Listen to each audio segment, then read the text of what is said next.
Hi friends, welcome back to my channel. So ಇವತ್ತು ನಾನು ವಿಡಿಯೋದಲ್ಲಿ ನಮ್ಮ ಅಣ್ಣನ ಮನೆಯಲ್ಲಿ ನಡೆದಿದ್ದಂಥ ಅವರ ಹಳದಿ ಶಾಸ್ತ್ರದ್ದು ವಿಡಿಯೋ ತೊಗೊಂಡಿದ್ದೀನಿ. ಆ ವಿಡಿಯೋನ ಅಪ್ಲೋಡ್ ಮಾಡಿದ್ದೀನಿ. ವಿಡಿಯೋನ ಮಿಸ್ ಮಾಡದೆ ಕಂಪ್ಲೀಟಾಗಿ ನೋಡಿ, ಚೆನ್ನಾಗಿರುತ್ತೆ. ಇವರೇ ಗಂಡು ಹೆಣ್ಣು. ಸೊ ಇವ್ರಿಗೆ ಮಾಡಿರೋಂಥ ಹಳದಿ ಶಾಸ್ತ್ರನೇ ಈ ವಿಡಿಯೋದಲ್ಲಿದೆ.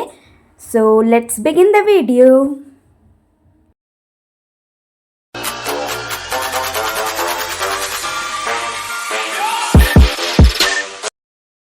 ಸೊ ನೋಡಿ, ಡೆಕೋರೇಷನ್ಸ್ ಎಲ್ಲ ಸಖತ್ತಾಗಿತ್ತು.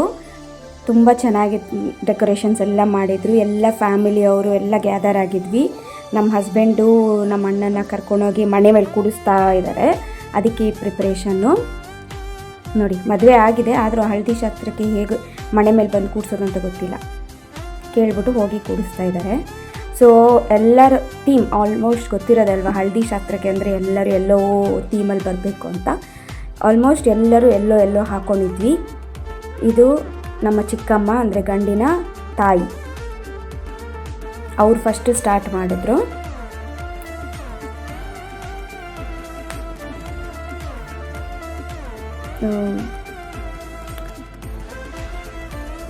ಅವರು ಈ ಡೆಕೋರೇಷನ್ ಎಲ್ಲ ಮಾಡಿದ್ದಕ್ಕೆ ಚೆನ್ನಾಗಿತ್ತು. ಬಿಕಾಸ್ ಅವತ್ತು ತುಂಬ ಬಿಸಿಲಿತ್ತು. ಎಲ್ಲ ಫ್ಯಾಮಿಲಿನೂ ಗ್ಯಾದರ್ ಆಗಿಬಿಟ್ಟು ಚೆನ್ನಾಗಿ ಎಂಜಾಯ್ ಮಾಡಿದ್ವಿ. ಚೆನ್ನಾಗಿ ಇಬ್ಬರಿಗೂ ಗಂಡು ಹೆಣ್ಣಿಗೆ ಎಲ್ಲ ಅರಿಶಿನ ಚಂದನ ಎಲ್ಲ ಬಳದಾಯಿತು. ಒಬ್ಬೊಬ್ಬರೇ ಹೋಗಿ ಎಲ್ಲರೂ ಅರಿಶಿನ ಫಸ್ಟ್ ಗಂಡಿಗೆ ಸ್ಟಾರ್ಟ್ ಮಾಡಿದ್ರು. ಗಂಡಿಗೆಲ್ಲ ಮುಗಿದ್ಮೇಲೆ ನೆಕ್ಸ್ಟ್ ಹೆಣ್ಣಿಗೆ ಸ್ಟಾರ್ಟ್ ಮಾಡಿದ್ರು. ಇವರು ನಮ್ಮ ಮಾಮಿ. ಸೊ ಒಂಥರ ಚೆನ್ನಾಗಿರುತ್ತಲ್ಲ ಮದುವೆ ಸಂಭ್ರಮ ಅದೆಲ್ಲನೂ. ಹೀಗೆ ಮಾಡಬೇಕು ಹಾಗೆ ಮಾಡಬೇಕು ಅನ್ನೋದೇನಿಲ್ಲ, ಬಟ್ ಆ ಟೈಮ್ ಅನ್ನೋದು ಒಂಥರ ಚೆನ್ನಾಗಿರುತ್ತೆ. ಆ ಕ್ಷಣಗಳು ಎಲ್ಲ ಫ್ಯಾಮಿಲಿ ಒಟ್ಟಿಗೂಡ್ತೀವಿ, ಎಂಜಾಯ್ ಮಾಡ್ತೀವಿ. ಫ್ಯಾಮಿಲಿ ಆ್ಯಂಡ್ ಫ್ರೆಂಡ್ಸ್ ಎಲ್ಲರೂ ಸೇರಿ ಎಂಜಾಯ್ ಮಾಡುವಂಥ ಒಂದು ಸಂಭ್ರಮ ಇದು. ಹ್ಯಾಪಿಯಾಗಿರುವಂಥ ಮೂಮೆಂಟ್ಸ್ನ ಕಳೀಬೋದು. ಹೀಗೆ ಅಲ್ಲಿ ಫೋಟೋ ಹಿಡಿತಿದಾರಲ್ಲ, ಅವ್ರು ನಮ್ಮ ತಂಗಿ, ನಮ್ಮ ಕಝಿನು, ನಮ್ಮ ಅಣ್ಣನ ಸ್ವಂತ ತಂಗಿ. ಇವರು ನಮ್ಮ ದೊಡ್ಡ ಅತ್ತೆ. ತುಂಬಾ ಫುಲ್ ವಿಡಿಯೋ ಅವ್ರು ಮಾಡಿದ್ದೆಲ್ಲನೂ ವಿಡಿಯೋ ತೊಗೊಂಡ ಲೆಂತಾಗಿ ಹೋಗಿತ್ತು ವಿಡಿಯೋ.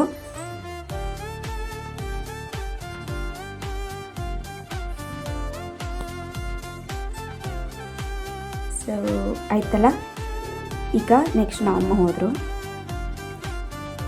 ಹೀಗೆ ಅಂದರೆ ತುಂಬ ಜನ ಇದ್ವಲ್ಲ, ಎಲ್ಲರೂ ಹಚ್ಚಲೇಬೇಕು ಅರಿಶಿನ. ಅದಕ್ಕೋಸ್ಕರ ತುಂಬ ಲೇಟ್ ಅಂದರೆ ತುಂಬ ಲೇಟ್ ಏನಂತಲ್ಲ, ಬಟ್ ಏನಂತಂದರೆ ಎಲ್ಲರೂ ಹಚ್ಚೋದು, ಎಲ್ಲರೂ ಮಿಸ್ ಮಾಡಬಾರ್ದು ಯಾರೂ. ಅದೊಂಥರ ಎಲ್ಲರೂ ಇನ್ವಾಲ್ವ್ ಆಗಬೇಕು. ಒಬ್ಬೊಬ್ಬರೇ. ಇದು ಸ್ವಲ್ಪ ನಾನು ಫಾಸ್ಟಲ್ಲಿ ಇಟ್ಟಿದ್ದೀನಿ, ಅದಕ್ಕೆ ನಿಮ್ಗೆ ಗೊತ್ತಾಗ್ತಿಲ್ಲ, ಬಟ್ ಅದು ತುಂಬ ಲೆಂತಾಗಿರುತ್ತೆ. ಇದು ನಮ್ಮ ಅತ್ತೆ, ಅವರು ಹೋಗಿ ಹಚ್ತಾ ಇದ್ದಾರೆ.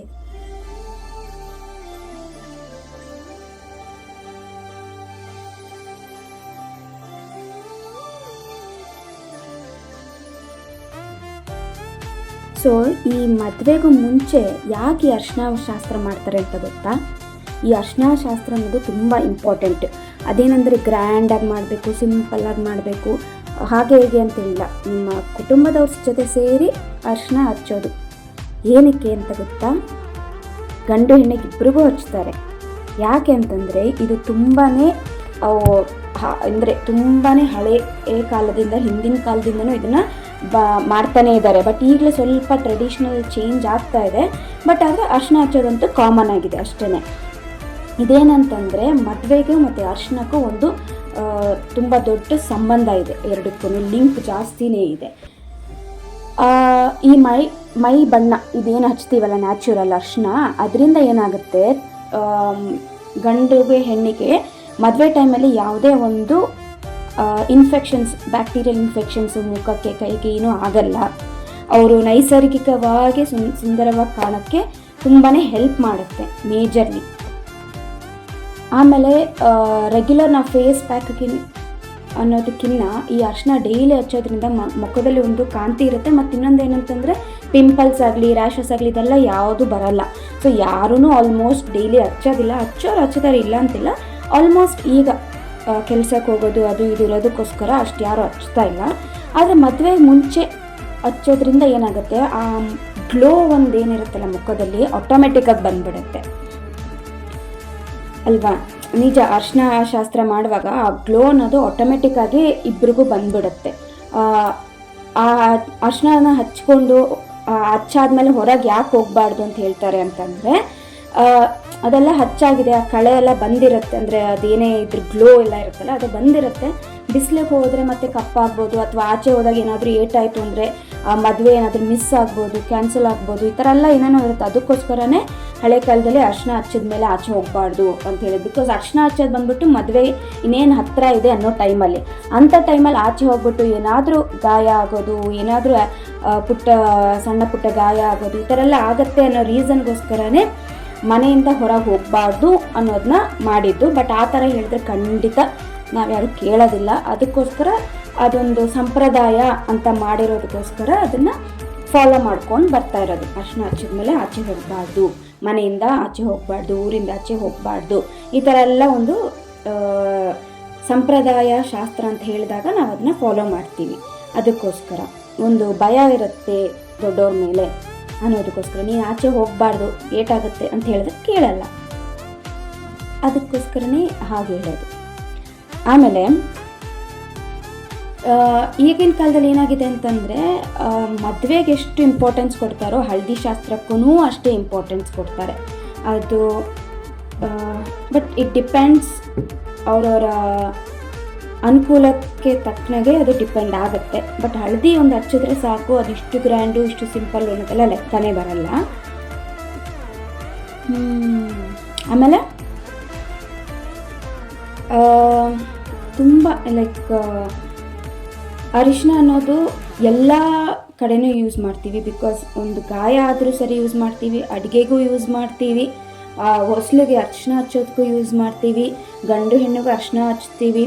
ಆಮೇಲೆ ಮದುವೆ ಆಗಿ ಬಂದಿರೋಂಥ ಹೆಣ್ಮಕ್ಳಿಗೆ ಅರಿಶಿನ ಕುಂಕುಮ ಕೊಡ್ತೀವಿ. ಈ ಥರ ತುಂಬಾ ಇಂಪಾರ್ಟೆನ್ಸ್ ಇದೆ ಈ ಅರಿಶಿನಕ್ಕೆ.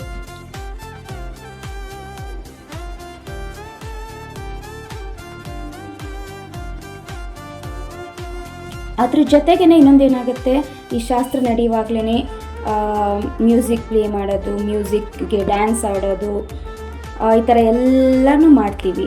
ಎಲ್ಲ ಸಂಪ್ರದಾಯನೂ ಇದೆ. ಇದೊಂದು ಲೈಕ್ ಸಂಪ್ರದಾಯ ಅನ್ನೋದಕ್ಕೆ ಕಿಂತ ಮುಖ್ಯವಾಗಿ ಏನಂತಂದರೆ ಒಂದು ಸೈಂಟಿಫಿಕ್ ರೀಸನ್ ಇರೋದು ಅಲ್ವಾ. ಸೊ ಈ ಅರಿಶಿನ ಶಾಸ್ತ್ರ ಮಾಡೋದಕ್ಕೆ ಎಷ್ಟೊಂದು ರೀಸನ್ಸ್ ಇದೆ. ಅದರಲ್ಲಿ ರಿಲೀಜಿಯಸ್ ಬಿಲೀಫ್, ರಿಲೀಜಿಯಸ್ ಕಾರಣ, ಧಾರ್ಮಿಕ ಕಾರಣ ಅಂದರೆ ಏನಂತ ಹೇಳ್ಬೋದು ಅಂದರೆ, ವಿಷ್ಣು ಇದ್ದಾರಲ್ವಾ, ಭಗವಾನ್ ಶ್ರೀ ವಿಷ್ಣು, ಅವ್ರನ್ನ ನಾವು ಕರ್ತದಾರ ಅಂತ ಹೇಳ್ತೀವಿ. ಅವರು ಈ ಜಗತ್ತನ್ನ ನಡೆಸುವವರು ಅಂತ ನಂಬಿಕೆ. ಯಾವುದೇ ಒಂದು ಶುಭ ಕಾರ್ಯ ನಾವು ಮಾಡೋದಕ್ಕೆ ಮುಂಚೆ ವಿಷ್ಣುವಿಗೆ ಪೂಜಿಸುವಾಗ ಆ ವಿಷ್ಣುವಿನ ಆರಾಧನೆಗೆ ಈ ಅರಿಶಿನ ಅನ್ನೋದು ತುಂಬ ಇಂಪಾರ್ಟೆಂಟ್, ತುಂಬ ವಿಶೇಷ ಮಹತ್ವ ಈ ಅರಿಶಿನಕ್ಕೆ ಇದೆ.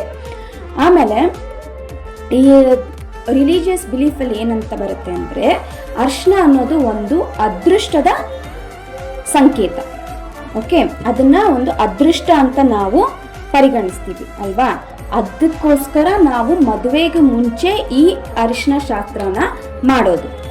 ಅದಾದಮೇಲೆ ಅದರ ರಿಲಿಜಿಯಸ್ ಇಂಪಾರ್ಟೆನ್ಸ್ ಏನು ಬರುತ್ತೆ ಅಂತಂದರೆ, ಜ್ಯೋತಿಷ್ಯ ಶಾಸ್ತ್ರ ಎಲ್ಲ ಬರುತ್ತಲ್ಲ, ಅದರಲ್ಲಿ ಏನಂದರೆ ಗುರುಗ್ರಹ ಇದೆ ಅಂತ ಹೇಳ್ತಾರಲ್ವಾ. ಆ ಗುರುಗ್ರಹ ಬಂದ್ಬಿಟ್ಟು ಮದುವೆಯ ಒಂದು ಸಂಬಂಧ ಏನಿರುತ್ತಲ್ಲ ಅದರದ್ದು ಒಂದು ಇಂಪಾರ್ಟೆಂಟ್ ಗ್ರಹ ಅಂತ ಕನ್ಸಿಡರ್ ಮಾಡಿದ್ದಾರೆ.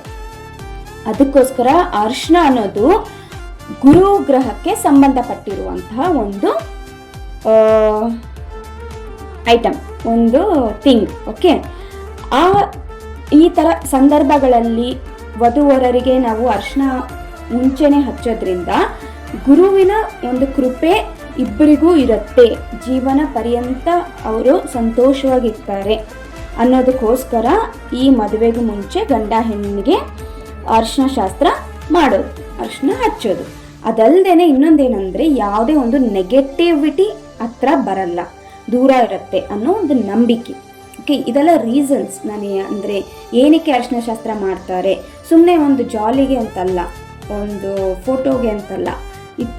ದೇರ್ ಈಸ್ ಅ ರೀಸನ್, ಸೈಂಟಿಫಿಕಲಿನೂ ಇದೆ ರೀಸನು, ರಿಲೀಜಿಯಸ್ ಆಗೂ ಇದೆ. ಓಕೆ, ಆಮೇಲೆ ಇನ್ನೊಂದು ಏನು ಇಂಪಾರ್ಟೆಂಟು, ಇದಿಷ್ಟು ನಾವು ರಿಲೀಜಿಯಸ್ ಬಿಲೀಫ್ ನೋಡಿದ್ವಲ್ಲ, ಇನ್ನೊಂದು ಇಂಪಾರ್ಟೆನ್ಸ್ ಏನು ಅಂತಂದರೆ ಮದುವೆಗೆ ತುಂಬ ಮುಖ್ಯ ಸೌಂದರ್ಯವಾಗಿರೋದು. ಅಂದರೆ ನಾವು ಸೌಂದರ್ಯವಾಗಿರೋದು ಅಂತಂದರೆ ಫೇರ್ ಆಗಿರೋದು, ಡಾರ್ಕ್ ಸ್ಕಿನ್ ಇರೋದು, ಅದನ್ನೆಲ್ಲ ನಾನು ರೇಸಿಸ್ಟ್ ಆಗಿ ಹೇಳ್ತಿಲ್ಲ. ಏನಂದರೆ ಏನೋ ಒಂದು ಅಲರ್ಜಿ ಟೈಪ್ಸ್ ಏನು ಆಗಬಾರ್ದು ಅನ್ನೋದಕ್ಕೋಸ್ಕರ ಹೇಳ್ತಾ ಇರೋದು. ಅದಕ್ಕೆ ಹಳೆ ಕಾಲದಲ್ಲಿ ಏನು ಮಾಡ್ತಿದ್ರು, ಈ ಯಾವುದೇ ಕಾಸ್ಮೆಟಿಕ್ ಸರ್ಜರಿ ಆಗಲಿ, ಮೇಕಪ್ ಪ್ರಾಡಕ್ಟ್ಸ್ ಆಗಲಿ ಯಾವುದು ಅಷ್ಟಿರಲಿಲ್ಲ. ಆಗೇನು ಮಾಡ್ತಿದ್ರು, ಅವ್ರವ್ರ ಮನೆಯಲ್ಲೇ ಇದ್ದಂಥ, ಅವ್ರಿಗೆ ಈಸಿಯಾಗಿ ಸಿಗ್ತಿದ್ದಂಥ ಒಂದು ನ್ಯಾಚುರಲ್ ಪ್ರಾಡಕ್ಟ್ ಈ ಅರಿಶಿನ. ಈ ಅರಿಶಿನನೇ ಎಲ್ಲದರ ಸೀಕ್ರೆಟ್ ಇಂಗ್ರೀಡಿಯೆಂಟ್. ಎಲ್ಲರಿಗೂ ಅಷ್ಟೇ, ನೀವು ಅರಿಶಿನ ಡೈಲಿ ಹಚ್ಚಿ ನೋಡಿ ಎಷ್ಟು ಗ್ಲೋ ಬರುತ್ತೆ ಮುಖದಲ್ಲಿ. ಮತ್ತು ಹಾಗೆಯೇ ಯಾವುದೇ ಒಂದು ಬ್ಯಾಕ್ಟೀರಿಯಲ್ ಇನ್ಫೆಕ್ಷನ್ಸ್ ಕೂಡ ಆಗೋದಿಲ್ಲ. ಅದಕ್ಕೋಸ್ಕರನೇ ಇದನ್ನು ವಧುವರರಿಗೆ ಹಚ್ಚುವ ಒಂದು ಕಾರಣ, ಇಂಪಾರ್ಟೆಂಟ್ ರೀಸನ್ ಅಲ್ವಾ. ಇನ್ನೊಂದೇನು ಅಂತಂದರೆ ಒಂದು ಇನ್ನೊಂದು ಬಿಲೀಫ್, ಇದು ಪ್ರಾಯೋಗಿಕ ಕಾರಣ. ಹೇಗೆ ಅಂತ ಹೇಳ್ಬೋದು ಅಂತಂದರೆ, ಈಗ ಗಂಡ ಹೆಂಡತಿಯವರು ಮದುವೆ ಆಗಿದ್ದಾರೆ, ಅದಾದಮೇಲೆ ಅವ್ರಿಗೇನು ಬಾಡಿಲಿ ಏನೂ ಇನ್ಫೆಕ್ಷನ್ಸ್ ಇರಬಾರ್ದು. ಸೊ ಅವರು ಸಂತೋಷವಾಗಿ ಇರೋದಕ್ಕೋಸ್ಕರ ಅವ್ರಿಗೆ ಏನೇ ಒಂದು ಅಲರ್ಜೀಸ್ ಆಗಲಿ, ಏನೇ ಒಂದು ಬಾಡಿಯಲ್ಲಿ ಈವನ್ ಟರ್ಮರಿಕ್ಕಿಂದ ನಿಮಗೆ ಬಾಡಿ ಓಡರ್ ಕೂಡ ಬರಲ್ಲ, ಕಮ್ಮಿ ಆಗುತ್ತೆ. ಸೊ ಆ ಎಲ್ಲ ರೀಸನ್ಗೋಸ್ಕರನೇ ಇದನ್ನು ಅರಿಶಿನ ಅನ್ನೋದು ಹಚ್ಚೋದು ಅಲ್ವಾ. ಬ್ಯಾಡ್ ಓಡರ್ ಇದ್ದರೆ ಚೆನ್ನಾಗಿರಲ್ಲ, ಸೊ ಅದಕ್ಕೋಸ್ಕರನೇ ಹಚ್ತಾರೆ. ಜೊತೆಗೆ ಹೆಲ್ದಿ ಸ್ಕಿನ್ಗೋಸ್ಕರನೂ ಈ ಅರಿಶಿನ ಹಚ್ತಾರೆ. ಬಿಕಾಸ್ ಇದರಲ್ಲಿ ತುಂಬಾ ಮೆಡಿಸಿನಲ್ ಎಫೆಕ್ಟ್ಸ್ ಇದೆ, ತುಂಬ ಬೆನಿಫಿಟ್ಸ್ ಇದೆ. ಯಾವುದೇ ಒಂದು ನಂಜ್ ಅಂತ ಹೇಳ್ತಾರಲ್ಲ, ಅದು ಎಲ್ಲನೂ ದೂರ ಮಾಡುತ್ತೆ ಈ ಅರಿಶಿನ ಅನ್ನೋದು. ಸೊ ನನಗೆ ಗೊತ್ತಿರೋಷ್ಟು ನಾಲೆಡ್ಜ್ನ ನಾನು ನಿಮ್ಮ ಜೊತೆ ಶೇರ್ ಮಾಡ್ಕೊಂಡಿದ್ದೀನಿ. ಈ ವಿಡಿಯೋನ ನಿಮ್ಮ ಫ್ಯಾಮಿಲಿ ಆ್ಯಂಡ್ ಫ್ರೆಂಡ್ಸಿಗೆ ಶೇರ್ ಮಾಡಿ ಮರೀದೆ ನನ್ನ ಚಾನಲ್ನ ಸಬ್ಸ್ಕ್ರೈಬ್ ಮಾಡಿ, ಲೈಕ್ ಮಾಡಿ, ಕಾಮೆಂಟ್ ಮಾಡಿ. Bye. Thanks for watching my video. Next ವಿಡಿಯೋದಲ್ಲಿ ಮೀಟ್ ಆಗೋಣ. Until then take care.